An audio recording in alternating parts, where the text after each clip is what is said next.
Today is April 15th, 2025, and a member of the group asked me to do a video explaining a few things. One of them is areas of choppiness, the look left strategy, and proving levels, and I'm going to talk about a couple of other things, but we're going to start with one particular stock that she mentioned in her message to me was SNYR. So let's go ahead and look at the alert that I posted for this one in the alerts channel. We had some critical levels mentioned. Also chop, $5.06 to $9.25. That's quite a range of chop right there. But these were the levels we needed to look out for.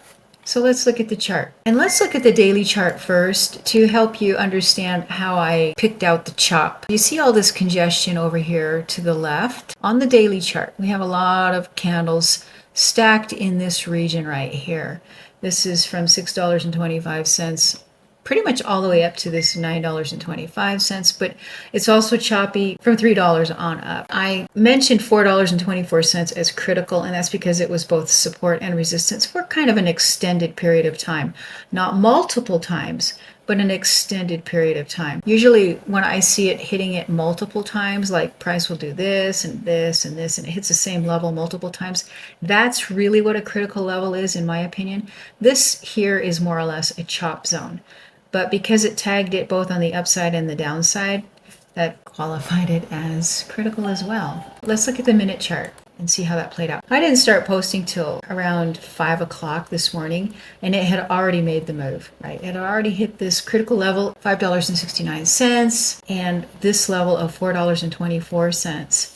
And so it was already on the backside of the move. Also, it was establishing a chop zone. Congestion over here, we had congestion over here. It was proving 497 as resistance, and then from that point on, it just started selling off. But wherever you see areas of congestion, that's going to be your chop area. Just look to the left and see where's your congestion, where's your chop. One way to find chop is to see where the 9 EMA will have a sharp angle down. We had one here, we had one here. It just kept making them. That's going to be difficult to overcome when you have that many of them, but just looking visually, you see the chop. Okay, you see the chop. Previous support that it broke.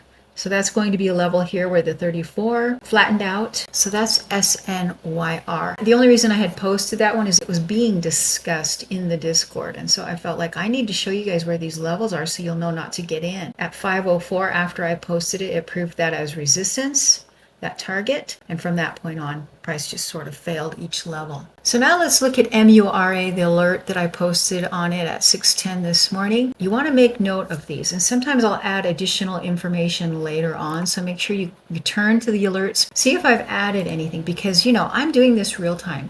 This is a lot of research and information to post all at once, so I don't usually post it all at once. I try to get those levels on there first, then I'll come back and identify if there are levels of importance to point out. $3 for this one was what I saw as a possible gap level. Let's look at this $3 on the daily chart to understand how I identified that. And the reason I really liked this stock is it had news and it had a relatively clean chart. And what I mean by that is this is a gap opportunity right here. We had just a big sell-off. It's like a slide right here, okay? There isn't a whole lot of price action. We did have a couple of days where price hung out in these areas right here between $1.37 and $2.71. But you need to look to the left on the daily chart, just like you do on the minute chart. You need to look to the left and find your levels. We had a green line over here at $3, and that was the level that price hung out the most at on this gap opportunity. That was the gap. If it goes above it, it's going to be choppy because look at all the congestion in here. Congestion. Did go to 320, but the nice clean move was going to be to $3, all right? Right, so that's why I liked MURA. It was this clean chart. I could identify the gap fill pretty easily. You want to look back to the left as far as you can to make sure you found the most reasonable level, and this was the one where price just continued to hit it as support. And previous support will become new resistance. Let's look at the minute chart and see how that played out. As far as how I chose my levels, I explained this to the group members that were asking. This was a pre-market high until this became a pre-market high.